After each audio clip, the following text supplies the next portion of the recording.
Welcome to Right on Track, a songwriting podcast. Thanks to Tone for tuning in.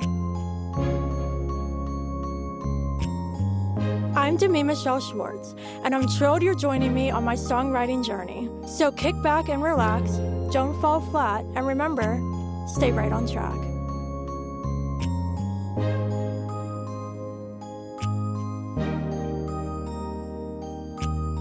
Hey everyone, welcome back to Right on Track. Joining me today is a very special guest. Please welcome Mary Heather Hickman. Hey Mary Heather. Hello, thank you for having me. I'm so excited to have you. How are you doing today? I'm good. I'm excited to be here. Awesome. Well, we have so much to chat about today, so let's get right into it. To kick things off, can you share with the listeners a little about yourself and your musical journey so far? Yeah, so I was born in a really small town in Arkansas called El Dorado, and then grew up right outside Dallas. And I always loved country music. I think my earliest memories of performing were definitely at like school talent shows and things like that. And growing up, I had expressed that interest to my parents, so they put me in a lot of like kind of small versions of the Grendel Opry they have all over the state of Texas, where you play with a house band and get up and do like 3 or 4 songs. So I kind of started playing at those types of venues, and definitely got a good knowledge of traditional country music, because that's the type of music that they played there. And just continued all throughout like my, elementary school through high school, doing shows like that, playing a little here and there. And it wasn't really till I went to college that I started my own band. And I'd always kind of written songs for myself, but once I formed the band, I started writing songs for us to perform. And yeah, we played. I went to University of Arkansas, so we played all over Arkansas and Texas and Oklahoma, and kind of got a good little following there. And when I graduated, I felt like the next step was kind of naturally Nashville. So I moved to Nashville in 2018, specifically to pursue songwriting. And then the artist thing has kind of happened over the years, and I'm definitely excited to be doing that now. So that's the short story. That's fantastic. So if you would have to pick between the two, you would pick songwriting over performing? I think my love is always songwriting first. Like I always kind of say that I am a songwriter first, and that if I had to give one up, even though I would hate to do it, I think I would pick songwriting. But I've definitely kind of grown a love for being an artist and performing. I certainly loved doing that when I was younger. I think when I got older, I just, you start kind of doubting yourself and all that. And it was like, okay, I'm going to write songs for other people, and just didn't really think that I could do the artist thing. And then, yeah, it kind of with the pandemic and posting on social media, it kind of happened, and I'm very thankful that it did, because I love getting to do this other side of things now. Yeah, it's fantastic. I personally prefer songwriting as well. Always have. I think, and especially when you focus on songwriting first, when we're going to transition now into the style of country music that you do, I think when you start off as a songwriter and having that mindset, you kind of have that authenticity and the drive to write the stories that you want to talk about and sing about what you want to sing about. And coming from a strictly artist perspective and only focusing on, what the industry wants and fitting a certain market and blah, blah, blah. Like when you have a songwriting mindset, it's like you're true to yourself. And if your music finds a certain home, great. If not, if it doesn't resonate with everybody, oh well, you have your audience. So going into that whole space, your country music is darker, edgier, and very story driven. So can you talk a little bit about that? Yeah, so I guess that kind of comes from my love of writing and telling stories. I kind of love to write songs from a different perspective other than my own. So a lot of times it's like, a made up character, and what would this person do? Or for example, in Small Town Saturday Night, telling the stories of all the different people in this, fictional town.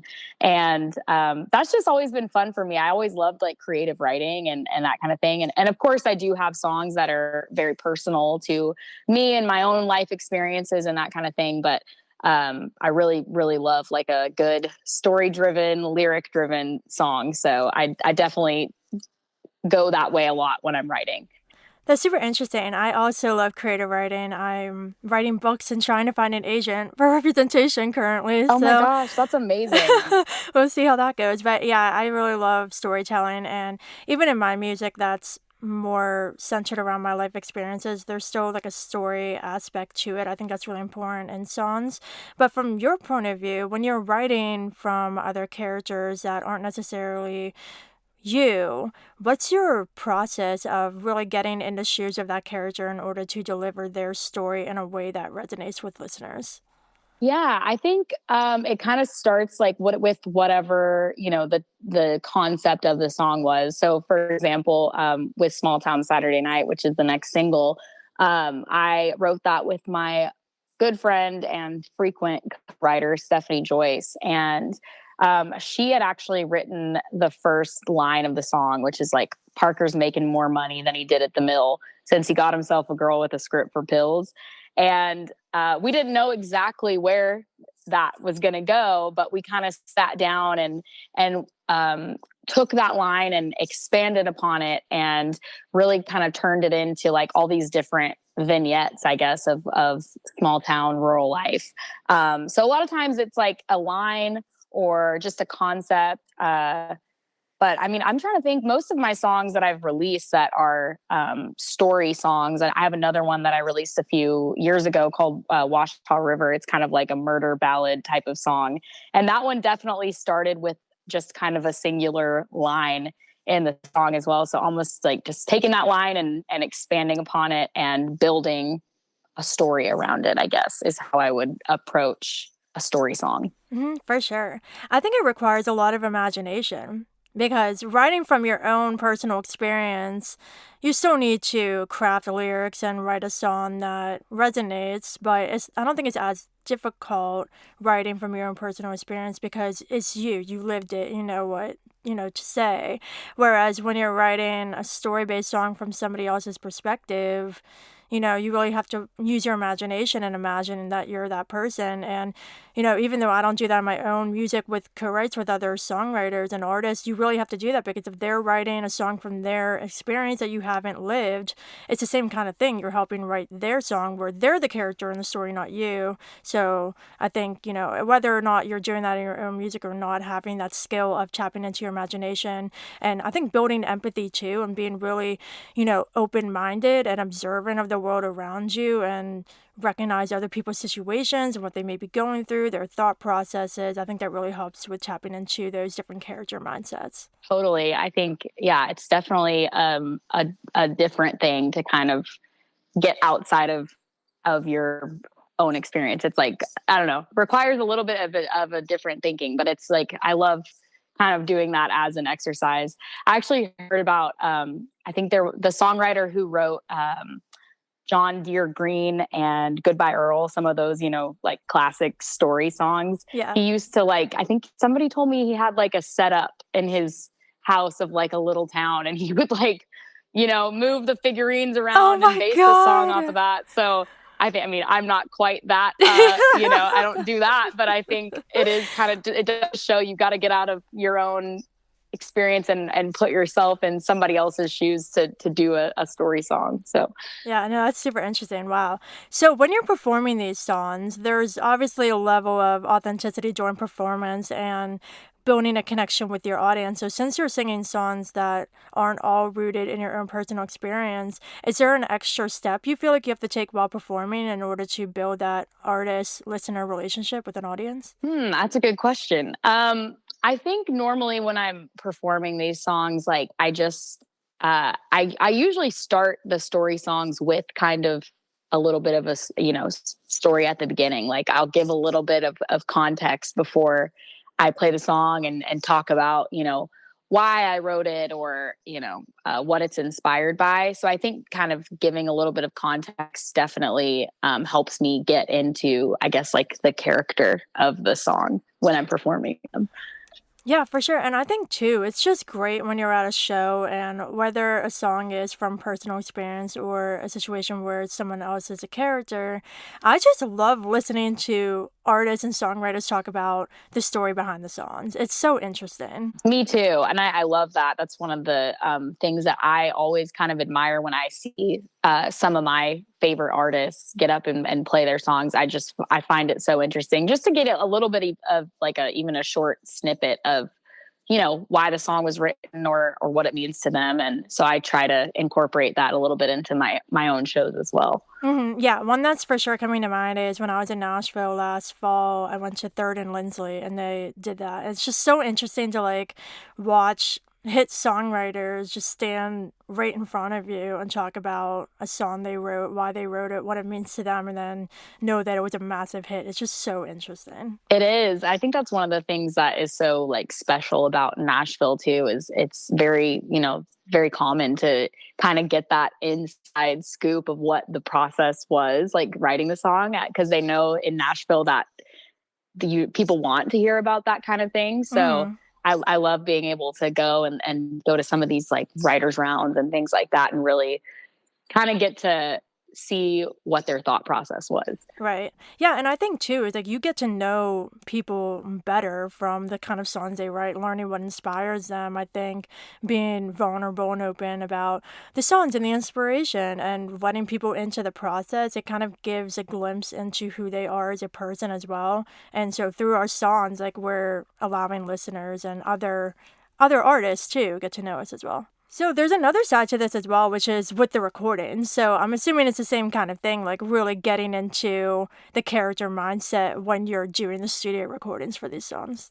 Yes, yeah. I think I'm very lucky to work with some amazing people that really help kind of pull it out of me and work with me till we get it right. My producer, Tyler Bell, is amazing. And also Kyle Manor, who helps me with, he masters and mixes all the songs and helps a lot with my vocal performance and delivery. So very, very thankful just for everybody on the creative side of getting these songs recorded, because they want to get it right as much as I do. So we hmm take a lot of time making sure that that delivery is there, I guess. Yeah. Yeah, absolutely. Having the right producer, like, completely relate. And, just someone who's honest with you as well. Like, I was just in a session a couple weeks ago, and the one song that I was recording vocals for was, like, super raw and heartfelt and emotional. And this other one was, like, low key a sassy diss track. And it's like, I'm switching between them. My producer's like, okay, well, you ready to do this one now? Like, you got to start with this one because, like, in the morning, especially when I do like full day sessions, like, I'm exhausted. Like, in the morning, Oh like, man, I'm not a morning person. And so he's like, me okay, yeah, either. we're gonna build up this track now, and then you're gonna sing this later because you can't sing this song now. It'll sound like you're half asleep. Gosh, some of the worst like PTSD is getting that when you're in the studio and you do like a scratch vocal or something, and Yeah. then you gotta play it back. I'm Oh always like, my oh no. gosh. Yes. Yes, it's the worst. It's literally the worst. The one Yeah, time I sent a track, like I do some demos at home to like send to my producer for us to build around before I do the actual vocal there. And the right. one time I'll never forget this. I'm not the best. Like I can do recording at home, but like I'm not a producer. No, not even close. Know nothing about engineering or anything. And somehow I set auto tune really hard, and I didn't know this like until I exported it. It sounded fine on my thing, but when I exported, something happened. Then we're in the studio, and my producer pulls up the thing. My guitarist is there, and like my vocals were. It was a mess, and I was like, I swear I didn't sing it like that. And he was like, the auto tune on this is set so hard, but we had to suck it up and like do guitar with it. And I was cringing the whole time. It was awful. Oh man, God, yeah, I had one, and I had just done like a little work tape on my phone, and I was playing guitar in it, and I'm certainly like everybody that knows me knows like I can play a little bit of guitar enough to like accompany myself and get Yeah. the point across, but hmm like I am by no means like a great guitar player, and I'm playing it for all of these like amazing session yeah. musicians, and they're trying to like chart it out, and they're like, oh, who's playing guitar in this? And I'm like, that would be me. Uh, well, that's the beauty of having good people on your team. Like, you can't do it all. You know, you wrote the song, you can sing the song, but having a producer who knows what they're doing, having talented session players who know what they're doing, like, you don't have to come in knowing everything. And I think that's the beauty of collaboration. That's so true. And it's also like nice to be able to kind of like take your hands off of something a little bit and be like, hey, I know that your expertise here is going to make this a better song. So I'm just going to kind of hand it over and let you be creative with it and get your own as well. Yeah, absolutely. Whew. Stories, so many. So I also wanted to chat with you, tapping more into the performance side, is you were on The Voice, which is super cool. So can you share with your experience with this? Yeah, I always say I had a wonderful experience on The Voice. I had just graduated from high school and back in 2013. And I went to an open call audition in Austin, Texas, and somehow made it through. And I think the whole experience was really, I would just kind of describe it as like a whirlwind. Um, there's like, it's a long process to kind of get to the show and everything. And I just met so many amazing people along the way. It was my first time, like I was just freshly turned 18. So it was like my first time like going on a plane by myself. And it was like a lot of life experience, I guess, that was kind of all wrapped into these few months. And I didn't end up making it onto a team. And I think a lot of people would let that discourage them. But I did get a lot of great feedback from the coaches. And there were so many people on my season that were like super talented. Like Morgan Wallen was one of the people that was on the Oh, season that I what? was on. Yeah. What? Are you serious? He was on The Voice? Yeah. Oh Yeah. my I know a lot of people God. don't know because I think he was only on like the first few episodes. But I mean, just being like around people like that were already like, I hadn't ever been to Nashville at the time. And like my roommate was living in Nashville actively. Like she had a publishing deal and was, doing songwriting. And I think it really, really inspired me. Because I guess before that, I had really only seen, people that had already made it. Like I'm Miranda Lambert or Taylor Swift or whoever, but I didn't know anyone that was in Nashville just working at kind of the come up to be where they wanted to be. And then I met so many people that were pursuing music as a full-time career. And it definitely inspired me to take that kind of leap of faith and pursue it myself. So I'm forever grateful for the experience and just, I think I wouldn't trade it for anything. Oh, that's awesome. I'm so happy you had a great experience. I've talked to quite a few people who've been on The Voice or competition shows similar, and there's always like a mixed, response. Like some experiences are good, some aren't. So I'm happy that you had a good one, and you like saw the silver lining in it that you didn't get on the show, but you still met great people, and you got advice, and you learned things, and you were inspired to keep going. So I think looking at the bright side was the right thing to do. Yeah, I think it was definitely like heartbreaking at the time. And like, I especially like just, I think one of the things that I know got to me is like, I was just so, I guess the word would be like green into like performing. Like I hadn't even done like my college band or anything like that yet. So I was still really, really new to performance. And I just kind of I got in my head and let my nerves kind of get the best of me. But it was such a good learning experience. And I'm just really thankful for it because I think it really lit a fire to do this. So I'm Yeah. not sure if I would be where I am if it hadn't been for that. Yeah, that's really great. Well, awesome, awesome. So I wanted to chat more about Small Town Saturday Night. You talked a little bit about it here and there, but what was the main inspiration for this? I know you said it kind of started from that first line and developed, but was there any personal connection that made you want to take the song in the direction that you did, or was it just an in a moment kind of thing? Yeah. Well, when I heard that first line, it really reminded me of kind of where I'm from. So, like I said earlier, I'm from a very small town in southern Arkansas. And just some of the stories that we came up with reminded me of like sitting at the kitchen table with my grandma and her just like giving me the rundown of all the gossip that was happening at, in town or at her church or whatever. And I think I definitely drew some inspiration from just like, it's kind of like a small town gossip song. Like the whole song is the narrator talking about these different things that are going on throughout the town. And it definitely reminded me of just kind of stories that I'd heard from like my mom or my grandma or whoever growing up. Yeah, no, that's great. And I think it's really interesting because you said that these characters in the song, they're not you. They're fictional characters in a fictional town. But at the same time, you're from a small town. So you can kind of see some similarities and some inspiration. So I think it's really interesting how there's still a little bit of you in this, even though it's not your personal experience.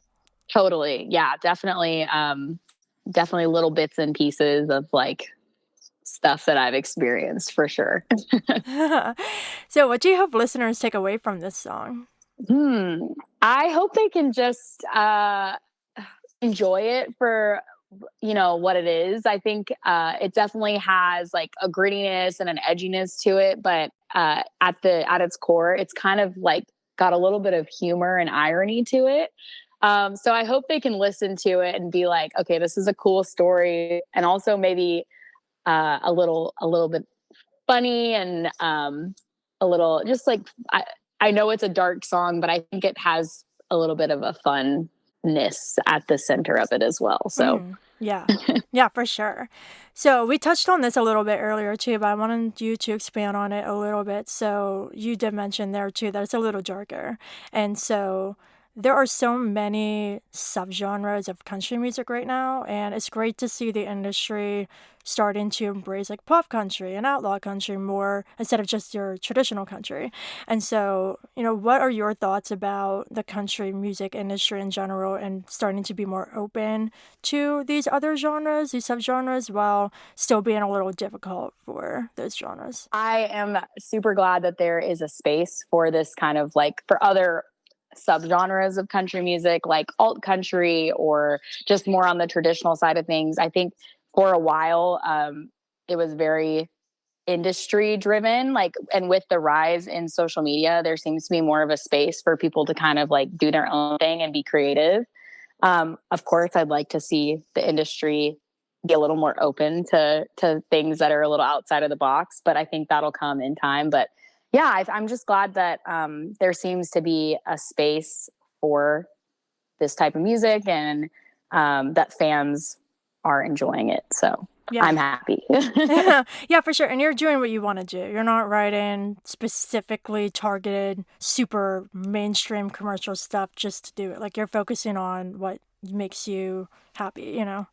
Yes, yes. And I think that's all you can do, like as an artist, is be authentic. And I mean, there's definitely been times where I have, played my music and it's not everybody's cup of tea, or they think it's, you're always gonna get people that are like, this is not country, or this is too country, or whatever it is.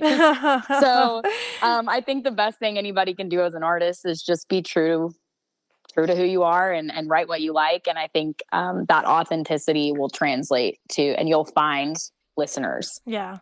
Yeah, the whole like this isn't country, that's too country, that it gets under my skin. There's actually a Twitter account I saw not too long ago, and I don't even know how I saw this. Don't follow them clearly, but I don't know if they got retweeted or something.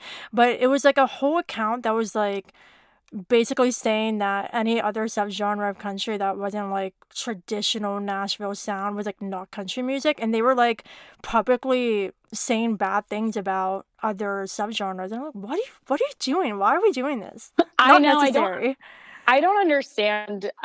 There's definitely like music that is not stuff that I personally like enjoy listening to, or but somebody else does. And I think Yeah.